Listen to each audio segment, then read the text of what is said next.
હા હા, કારણ કે દર બાપુના કાર્યક્રમમાં તો લખણ બાપુની તમામ કાર્યક્રમમાં હાજરી રહી છે, પણ ખરેખર લખણ બાપુએ ભરા ભગતના મોકલી દીધા એની ખોટ પૂરી દીધી હોય ને બાપ, એવું કંઈક આજનો કાર્યક્રમમાં લાગે મને. હા હા સાહેબ, હું ખોટા વખાણ કોઈના કરતોય નથી. હગો માસીનો દીકરો હોય તો ગમે તો જ કરવું. હા ભાઈ, ખોટા વખાણ નહીં. હગો ભાઈ ગાતો હોય તેમ કહો એ બસ ઉરુગામાં. હા, સારું ગાતો હોય એને સારું જ કહી શકાય મારા બાપ. હા, પણ આ તો સારું 101%. આમાં તો કંઈ શંકાને સ્થાન નથી મારા બાપ. એટલો આનંદ કરાયો અને મેં કીધું એટલો સમય લીધો પાછો. મેં કીધું 2 કલાકો અને 2 કલાકનો રાઉન્ડ લીધો. એકવાર જોરદાર તાળીથી વધાવો મારા બાપ. હા હા સાહેબ, ક્યાં એનું ગજું, ક્યાં એનું શરીર, અને એ જે 3 કાળીનો સાહેબ બંધાણી તો જે માસડે સડતા ને ખબર પડે કે 3 કાળીથી કેમ ગાઈ શકાય સાહેબ. હા, એ જે સૂર બાંધ્યો છે આજે એને, ખરેખર આજ આત્માથી એમ કહી શકું કે નહીં સાહેબ, મજા આવી છે આજે. હા હા, અને સુરતમાં ક્યારેક ક્યારેક આવા કાર્યક્રમનો આનંદ આવે છે. ક્યારેક આવા ભાતીગળ કલાકારો સંતવાણીના, કારણ કે આપણે તો અહીં ખરેખર સુરતમાં તો માહોલ ઈ છે, પણ ભજન ક્યારેક થાય છે મારા બાપ. અને આજ ગોંડલિયા પરિવારને આંગણે ને એમાંય 12 પરોની શરૂઆત થઈ ગઈ એટલે સાહેબ, જેને લગતું જેવું હોય એવું મળી રહી ને એનું નામ જ સાધુ કહેવાય સાહેબ. કારણ કે સાધુને આંગણે તો ભજન જ હોય મારા બાપ, ત્યાં બીજું કાંઈ ન હોય. એટલે ખરેખર મજા કરાવી. અને એક સરસ મજાનું દાન આવ્યું છે, એક યાદી આપી દઉં. અમારા ભાણિયાભાઈ છે મહેશકુમાર ચુડાસમા રંગોલી, એમના તરફથી અહીંયા 5100 રૂપિયા દાન આવે છે, એને જોરદાર તાળીથી વધાવી લેજો મારા બાપ. વાહ ભાણિયાભાઈ વાહ. હા ચુડાસમા, બસ આમ કંઈક મારા બાપા. આજ હવે 2 દી રહ્યા, અવસર ભૂલતા નહીં. જે કંઈ આપવું એ આપી દેજો, પછી પસ્તાવો ન રહી કે ઓલાય આપ્યું ને મારા જ ન અપાણું. અને ઠેકાણું છે, સાધુનું ઘર છે. અને આમાં કંઈ એવું નથી કમાઈ લેવું બાપુને ને આ બધું. આ કંઈ એનો હેતુ છે કે મારા બાપ આ કંઈક મારો આ કંઈક મારે આ જગતમાં મારે સુરતની અંદર કંઈક આવો કંઈક ટકાવી રાખવું છે, સૌરવ મંડપ 12 પરો. બાકી આમાં કોઈ કમાણી કરવાનો કોઈ હેતુ ગોંડલિયા પરિવારનો, આ તો હું કાયમી માટે કહું છું. ને સાહેબ, આપણે દઈ દઈને 2 હાથવાળો કેટલો આપી દઈએ, પણ આપણે 2 હાથવાળો જો આમાં કંઈક આપીએ ને તો મારો બાપ 1000 હાથવાળો આપણી ઉપર રાજી થાય કે વાહ, મારા કાર્યમાં તે કંઈક આપ્યું છે. પછી એવું નથી કે 5000 આપી શકાય. આમાં તો એવું છે કે ભાઈ 100 રૂપિયા આપી શકાય. આપણે જેવું આપણનું ગજું, ઈશ્વરે આપણને જેવું ગજું આપ્યું હોય એ પ્રમાણે આપીએ ને મારા બાપ, તો મારો ને તમારો ઈશ્વર રાજી થાય. એટલે મારા બાપ, જે કંઈ તમારાથી બને, અને એ છતાં લખાવું ન હોય તો અહીં ઘોરે કરી શકો. હા, અને કંઈ ન કરાય તો કંઈ નહીં મારા બાપ, હાથથી સેવા થાય એટલી કરી લેજો. અને ઈશ્વરનું નામ જેટલું સંભળાય એટલું સાંભળી લેજો ને મોજ કરી લેજો. અહીં કોઈ એવી પાબંદી નથી ને અહીં કોઈ એવી ટિકિટ નથી કે અહીંયા ટિકિટ લેવો તો જ 12 પરામાં આવવા મળશે. હા, અહીં તો જે હા દળી પડી મેં દાન में जो कोई खेलन को जाए नहीं किसी का बापी वो तो जीते वो ले जाए. આ કોઈના બાપનું નથી, આ તો જે જીતે એ લઈ જાય મારા બાપ. હા, મરજીવા હોય જ મોજું જ માણે. માઈક આંગલાનું કામ નથી આ મોજું માણવી. હા, હુવાવાળા ક્યાં ના હુઈ ગયા હોય 7 વાગ્યાના. આ આખી રાત શું કામ તમે એનું ભજન સાંભળે. ને સાહેબ, અહીંથી ભૂરા વખત કે કોઈ પણ કલાકાર ગાતો હોય આપણો, અને સાહેબ અંદરથી જે કંઈક આહકારો નીકળી જાય કે વાહ, અને હાથ ઊંચો થઈ જાવ તો ત્યારે સમજી લેવું કે કંઈક તમને ને મને આનંદ આવ્યો છે બાપ. એવું આ ભજન છે. કારણ કે ભજન છે એ તમારો ને મારો આત્માનો ખોરાક છે. એટલે મારે એ તરફ ઘડીક વાર હળવા ફૂલ અને એકાદી વાત કરીને પછી પાછા આપણે ભજનમાં જ આવવું છે. અમારા સંગીતકારો પણ ઘડીક વાર આરામ કરી લે, કારણ કે સખત 2 કલાક વગાડ્યું સાહેબ. આ વગાડવું એ બહુ મુશ્કેલ છે. અને આ બાજુ ચા પાણી આવવા દેજો સ્ટેજ ઉપર ભાણભાઈ. હા, એટલે આ બહુ વગાડવું પણ મુશ્કેલ છે. સખત 2 કલાક વગાડવું એટલે સાહેબ, અને એ સૂરને તાલમાં વગાડવું એટલે એ પણ એક મુશ્કેલ છે. છતાં પણ 2 કલાક અમારો દેવાંગ કાપડી, હા, આ પરિવારનો ભાણિયો થાય છે. એટલે આજ બહુ જમાવટ બધાની આજ, અને મોજ છે સાહેબ. હા, અને હવે આવું કાર્ય હોય ને જો મોજ ના હોય પછી આવે કઈ. હા, હું તો 4 દિવસ ત્યાં મોજ લૂંટું જ છું ભજનની. હા, પણ જેને મોજ છે અને મોજ લેવી છે એ બધા આવે જ છે કાયમી માટે. એટલે ઘડીક વાર આપણે તમને 1-2 વાત કરીને પાછા આપણે ભજન તરફ જવું. બહુ મારે ભજનની દીવાર નથી બનવું સાહેબ, એટલા માટે. કારણ કે અવસર ઘડીએ ઘડીએ મળે નહીં ભજનનો. અને આજ જેટલી મોર લૂંટાય એટલી સાહેબ, કારણ કે હું એક ભજનનો પ્યાસી માણસ છું. હા તો ડાયરામાં જાઉં ને બધા કલાકારો સાથે બે હોય તો પેટ માટે બેહું, પણ આજ તો હું મારા આનંદને ખાતર, મારા આત્માને આનંદ આવે એટલે, કારણ કે હવા કલાકારો સાથે જ્યારે બેહવાનું થાય ને ત્યારે કંઈક આત્માનો આનંદ આવે સાહેબ. હા બાકી અમુક પ્રોગ્રામ હું કરી આવું છું આજુબાજુ ગામડામાં, ઘેરે આવીને પાછો કલાક એક તો મારે ભજન સાંભળવા પડે, ત્યાં તો ઓલું કચરું નીકળે પાછું. હા પણ આ તો ભજન છે મારા બાપ, કે તમને ઊંઘ આવી જાય હેમડા પછી, એ તમારો મારો ખોરાક છે. બે કાળીનું પડ્યું એટલે મેળવું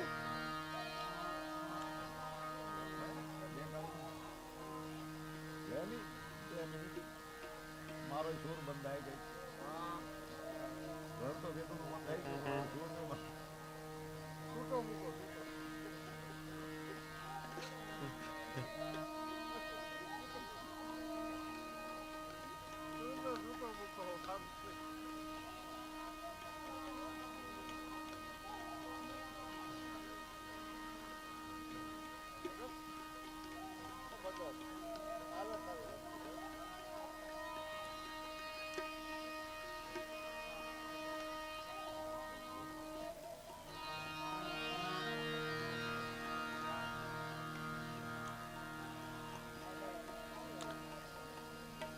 કરીને કોક દી કખતરો દઈને કંઈક મોટા દાન, પછી ભર્યા રહે તારા ભંડાર, એ તો રાતને દી રામડા. આમાં ઘણાએ બહુ આપ્યું છે, બધાએ બહુ આપ્યું, એવું નથી હું એમ કહેતો કોઈનો કે આ કંઈ આપ્યું નથી. મારા બાપ બધાએ આપ્યું હોય ને બધાનો સહકાર મળ્યો હોય ગોંડલિયા પરિવારને, તો જ આવું કંઈક સારું કાર્ય બની શક્યું હોય ને સાહેબ. એટલે બધાએ પ્રેમથી, બધાએ જેનાથી જે કંઈ બન્યું છે સાહેબ એ સેવાએ આપી છે. એટલે બહુ ખૂબ ખૂબ આભાર તમારો મારા તરફથી. હું તો એમ કહું સાહેબ, ગોંડલિયા પરિવાર તરફથી તો ઠીક, પણ હું પણ તમને મારા તરફથી એમ કહું ધન્યવાદ છે, જે કંઈ બધા મિત્રોએ જે કંઈ સહકાર આપ્યો છે મારા બાપ, અને આવા કાર્યમાં સહકાર આપતા રહેજો. આ અમુક હાવ તર્ક બુદ્ધિ કરતા, એટલે અમુક તો ભગવાનને ઠપકો આપતા હોય. આ એક માણસ છે ને, આમ સૂતી વખતે ભગવાનને ઠપકો આપતો, હે ઈશ્વર તું કેટલો આ ખરેખર ક્રૂર છો, તું એકદમ ક્રૂર છો, તને આ બધાય માણસ છે, કોકને કરોડપતિ બનાવ્યો, કોકને અબજોપતિ બનાવ્યો, અને હે ઈશ્વર તે મને કંઈ નથી આપ્યું. આવું ભગવાનને ઠપકો આપતો તો સૂતી વખતે આ ઠપકો આપતો તો એમાં નીંદર આવી ગઈ તો સપનું આવ્યું. તો સપનું આવ્યું ને તો સપનામાં ભગવાન હાથ પકડીને લઈ ગયા કે હાલ તો કઈ બાજુ, કે હાલ કામ છે. જંગલમાં લઈ ગયા ભગવાન, જંગલમાં લઈ ગયા ને હાવ જંગલની અંદર એક ગરીબ માણસનું ઝૂંપડું હતું ને, એ ઝૂંપડાની સામે ઉભો રહ્યો, અહીં ઉભો રહે, ઝૂંપડાની સામે ઉભો રહ્યો ને, તો એક માણસ બીજો ત્યાં ઝૂંપડે જઈને ઉભો ને, એને કીધું કે જમવું છે, કંઈ છે જમવાનું? તો એ માણસ એમ જ કીધું કે મારી પાસે 3 રોટલી છે ને, મને ભૂખ બહુ લાગી છે, એટલે એક હું તમને આપીશ, 3 નહીં આપું, 1 રોટલી આપીશ તમને, બાકી 2 રોટલી હું જમીશ. ત્યારે પેલા માણસે એમ કીધું કે એવું નથી, મારી પાસે 5 રોટલી છે, તને બહુ ભૂખ લાગી છે ને, તો તારી પાસે 3 છે ને, તો મારી 5માંથી 1 હું તને આપું, એટલે બેયની હરખી ભૂખ તૃપ્ત થઈ જાય. અને એ આ ચિત્ર જોતો તેમાં એમ કહેવાય છે કે એ બે વાત કરતા હતા, એમાં એક સાધુ આવી અને ઝૂંપડી આવીને ઊભી ગયા કે ભૂખ લાગી છે, જમવું છે. અને ત્યારે ઓલા માણસ એમ કીધું કે બાપજી હું 1 રોટલી આપી શકીશ, આનાથી વધારે નહીં આપું. પેલા કીધું કે બાપુ જે કંઈ તમને આમાંથી જેટલું ભોજન જોઈએ એટલું હું આપીશ. હવે આ વાત કરતા હતા, પછી બાપજી કીધું કે તમે એમ કરો, મારે કોઈના અન્યાય ન થવા દેવાય, બધાયનો હરખો ભાગ પડે ને એ રીતે કરીએ. તો કે તો શું કરાય? એટલે જે 3 રોટલી હતી ને એનું કીધું કે તું આમાંથી 3 ટુકડા કર, 3 ટુકડા કર, એટલે 3 રોટલીના 9 ટુકડા થયા. જેની 5 રોટલી હતી એને એમ કીધું તું 3 ટુકડા કર, એટલે 5 તેરી 15 ટુકડા થયા. હવે 15 ને 9 કેટલા થાય? 24. હવે 8 ટુકડા આપણે 3 ખાઈ લઈએ. એ 8 ટુકડા ખાધા ને એ જેમાં પછી એમ કહેવાય કે સાધુ છે ને અલોપ થઈ ગયા, પણ અલોપ થતા પહેલા એ 8 સોના મોર મૂકી ગયા. હવે 8 સોના મોર મૂકી અને ગાયબ થઈ ગયા. એટલે ઓલા માણા એમ જ કીધું કે આપણે બે બાપજીને જમાડ્યા ને તો અડધો ભાગ થાય, ઓલો કે એમ ન થાય. હવે આ ચિત્ર ઓલો જે માણસ સપનું આવ્યું હતું, યાદ રાખજો, સપનું આવ્યું હતું ઈન ભગવાન બે સાઈડમાં આવ્યું જોતા હતા. અને ત્યારે બાપજીને ઓલા માણસે કીધું ભગવાનને કે પ્રભુ આ તો ખોટું થાય છે. એ કે ઓલા માણસે રોટલી ખવડાવી છે સાધુને અને આને ખવડાવી, તો બેનો હરખો ભાગ ન થાય? કે હરખો ભાગ ન થાય. તો કેમ? તો કે ઈ તમે મને નથી સમજી શક્યા ને એટલે ન થાય. તો કે કેમ પ્રભુ મને સમજાવો હવે. અને ત્યારે પ્રભુએ એને એમ જ કીધું ભગવાને કે સાંભળી લે, આજે 3 ટુકડા કર્યા એમાંથી 9 ઓના થયા, 15 આના થયા, 24 થયા. તો કે હા. તો કે ઓલો જે 3 રોટલી વાળો હતો એની તેના ભાગનો અમુકને એક ટુકડો, ખાલી એક જ ટુકડો આપ્યો, 8 ટુકડા તો એ ખાઈ ગયો. અને ઓલો 5 રોટલી વાળો હતો ને એની 8 ટુકડા આપ્યા. એટલે 7 ટુકડા તો મને આ સાધુને ખવડાવ્યા છે. એટલે 7 સોનામોર છે ને એના થાય, અને ઓલો એક ટુકડો ખાધો ને જે સાધુએ એક જ સોનામોર એનો થાય. આ અમારા ઈશ્વરની આ ગણતરી છે. આ તમે એમને ઠપકો ન આપો. આ તો સમજાય ને સમજાય સાહેબ ને. એટલે અમારો કવિ એમ કે સમજેલા ને બધું હવડું લાગે બોયલા અણગણ અટવાય જાય.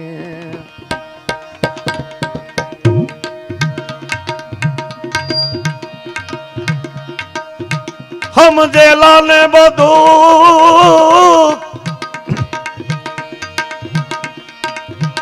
હવડું લાગે ઓયલા અણગણ અટવાઈ જાય. જગતની જીત સે રૂડી રે એ કોઈની સમજી ના સમજાય.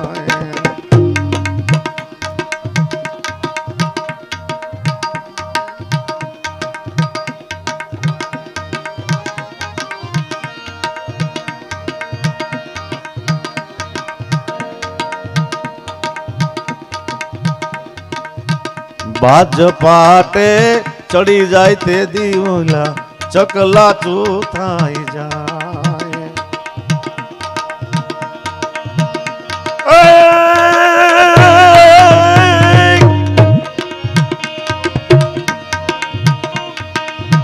કાગડા કોઈને કારે ન આવે ઓયલા ચકલા થાય જાય. જગતની રીત સે જુદી રે એ કોઈની ના.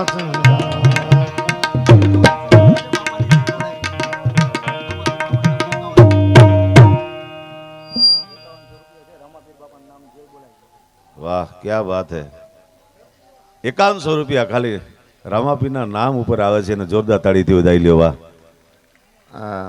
નામ રહનતા ઠકરા નાણા નહીં રહન કીર્તિ હુડા કોટડા હો તો પાયડા નહીં પડન. સાહેબ નામ છે એનો નાશ છે સાહેબ. જગતની અંદર કંઈક કીર્તિ મેળવી લીધી હોય ને એનો નાશ નથી થતો સાહેબ. પેઢીઓના પેઢીઓ હોઈ જાય ને તો એનો નાશ નથી થતો, એનું નામ અમર થઈ જાય સાહેબ. કે જગતમાં કંઈક એને આપ્યું છે ત્યારે.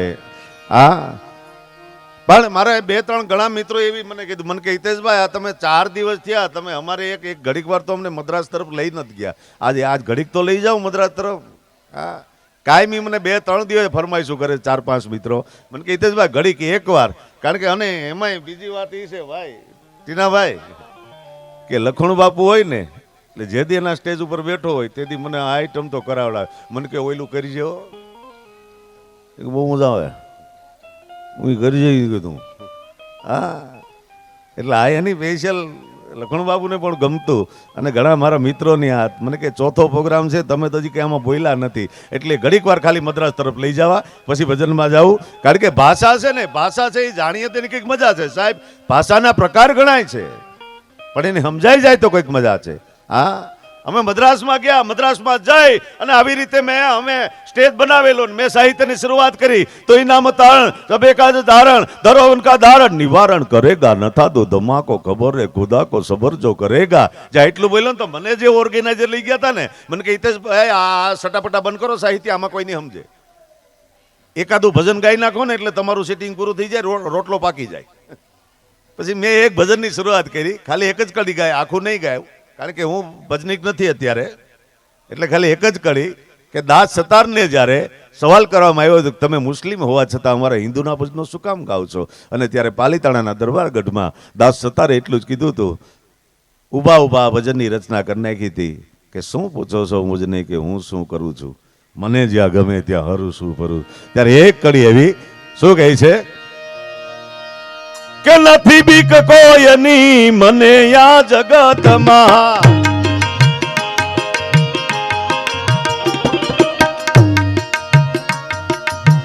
નથી વીક કોઈની મને આ જગતમાં, ફક્ત એક મારા પ્રભુથી ડરો છું. મને જ્યાં ગમે ત્યાં હરું છું ફરું છું. શું પૂછો છો મુજને કે હું શું કરું છું? મને જ્યાં ગમે ત્યાં હરું છું. હવે જ્યાં એટલું ભજન ગાયું તો સામેથી એક મદ્રાસી એમના ઉભો થયો, એટલો ઉજરો અંધારામાં ખાલી દાંત દેખાય, કલર જાય જ પૈસા પાછા. મને કે બહાર કરજી સાફળિયા પૂરજનના આરુસુ પારુસુ ફોરતનના. મેં કીધું આ ઝડકોટો હું કે આમાં કઈ ન સમજાતું. પછી મને જે ભાઈ લઈ ગયા હતા મને કહે તેજભાઈ એમ કહે છે કે તમે એકલા ગુજરાતીમાં ભજન ગાઓ, એકાદો અમારું મદ્રાસીમાં ગાઓ તો અમને કંઈક મજા આવે. મેં કીધું મદ્રાસી નહીં આવડતા, હિન્દી બોલતા હે તો માંડ માંડ બોલતા હે, પરસેવા પડ જાતા હે. તો મને એ ભાઈ બે ભાષા જાણતા, મને ભજન લખી દે તમે કે ગાવ એટલે આ લોકોને મજા. તમને મજા આવશે, સમજાય નહીં, મને નથી સમજાણું. શબ્દો ઉપર ધ્યાન આપજો. કેવું ભજન હતું કે નાર ગીલે ગીલે પાક પાછો ઉભો થયો. મને કે નારી શંકરા. મેં કીધું હે ના શંકરા. મને કે તું આયાજી. મેં કીધું આયાજી અમારી કઠણાઈજી. હારું શું ફરું છું ફોરતનના રામાયણ લક્ષ્મણ સીતા મૈયા. મેં કીધું હેઠો બેસી જા, હિંદવા ઓબ્યા હતા. પછી મને આવડા મળી. એમ કહેતો હતો પેલા બધા કલાકારો સાખી બોલે ને, પેલા એક સાખી બોલો, પછી રઘુકુળ રીત સદા ચલી આવી, પ્રાણ જાય પર વચન ન જાય. આવું મદ્રાસીમાં સાખી બોલ્યો. કેવી રીતથી બોલ્યો સાંભળજો કે રઘુકુળ પંજા ચતુ કે ચતુમન અંગનાડમ પ્રાણ ઇલે ઇલે પુરજનારી વનાળમ કે નાર ગીલે ગીલે પાક હરિમન પંજનાડમ ઇલે ઇલે ઇલે ઇલે નાર પંજનાડમ ઇલે ઇલે ઇલે ઇલે નાર પંજનાડમ.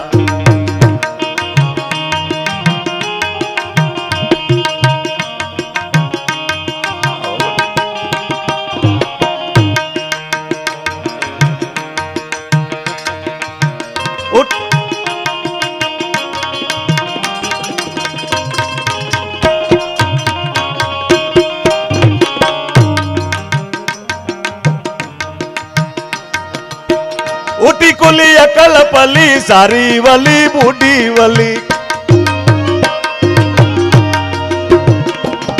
હવે આપણા ટીપમાં આપણા ભજનમાં હમણાં ભૂરા ભગત ટીપ મારતા હતા, જેને હિન્દીમાં આલાપ કહેવાય. હવે એ ટીપ મદ્રાસી ભજનમાં મારતા હોય તો મદ્રાસી લોકો કેવી રીતે વારે સાંભળજો. અయ్యో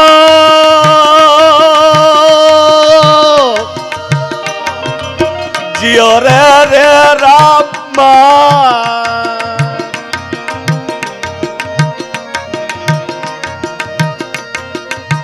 સપલિયા ઉટી મુંડી ઉટી કુલી બોરી વલી કાંદી વલી ડોબી વલી સપલિયા ઉટી મુંડી ઉટી કુલી દાસ સતાર કંજના ઇલે ઇલે ઇલે ઇલે નાર પંજનાળમ ઇલે ઇલે ઇલે ઇલે નાર પંજનાળમ ઇલે ઇલે ઇલે ઇલે. હવે તા તો 500 નોટ મૂકી ગયો. મેં તો કોડા આવું કીધું તો આખી રાત મદ્રાસીમાં જ ગાત. પણ શબ્દ સંભાળ કે બોલીએ, શબ્દ કો નહીં હાથ કે પાँव, એક શબ્દ ઔષધિ કરે ને એક શબ્દ કરે ગાવ. સાહેબ શબ્દ છે એ તો બ્રહ્મ છે સાહેબ, શબ્દ કોઈ દી મરતો નથી. ને એમાંય જે આ ભજનો ગવાય છે સાહેબ, આ બધા અમુક લોકો વિચાર કરતા હોય, મને ઘણા સવાલ પૂછતા હોય કે મને કે હિતેશભાઈ આ ભજનીકો છે નહીં હામો ચોપડો હોય તો આખી રાત વગર ચોપડાએ ગાઈ શકતા હોય. મેં કીધું સાહેબ શબ્દ છે એ બ્રહ્મ છે, આ એની આગલા જન્મની કમાઈ હોય. આગલા જન્મમાં ભજન કર્યું હોય ને એ બધું એને યાદ હોય, એટલા માટે એને આમાં ચોપડા નથી રાખવા પડતા. બાકી ચોપડાના કલાકારો તો ઘણા હોય મારા જેવા. પણ અમુક એવા કલાકારો હોય સાહેબ કે જેને ચોપડો હામો ન રાખવો પડતો હોય, કારણ કે એના આગલા ભાવની કંઈક કમાઈ હોય છે. અને ભજન ત્યારે જ ગાઈ શકાય અને ભજન ત્યારે સાંભળી શકાય કે મારા બાપ તમારી ને મારી કંઈક આગલા જન્મની કમાઈ હોય ને તો આવી રીતે રાતે ભજનમાં બેસી શકાય, સાધુને આંગળે મોજ લૂંટી શકાય અને એ મોજમાં ફરીવાર આપણે જવું છે, કારણ કે ભજન તરફ જવું છે. અને એવા જ ભાઈ શ્રી વિપુલભાઈ પ્રજાપતિ, ખરેખર પ્રજાપતિમાં ઘણા કલાકારો છે પણ મને વિપુલભાઈની ગાયકી બહુ ગમે છે સાહેબ. હા, જેનો સૂર છે, જેનો માટીનો સૂર છે કાઠિયાવાડનો, અને એ જેની પાસે ભજન છે. અને પાછું ભજન તો છે સાહેબ, લગભગ ગુજરાતના કલાકારો પાસે એનું હાર્મોનિયમ છે, પોતાને હાર્મોનિયમ બનાવવાનું કામકાજ છે ને સારા સારા કલાકારો એનું હાર્મોનિયમથી ગાય છે. આ હાર્મોનિયમ પણ ભાઈ વિપુલભાઈ પ્રજાપતિનું છે ને ખરેખર જોરદાર તાળીથી વધાવી લ્યો વિપુલભાઈ પ્રજાપતિને. આવે બેટા તાળી તો પાડો, ભલામણા કંઈ નો આપો તો ખાલી એ તો આપો. હા,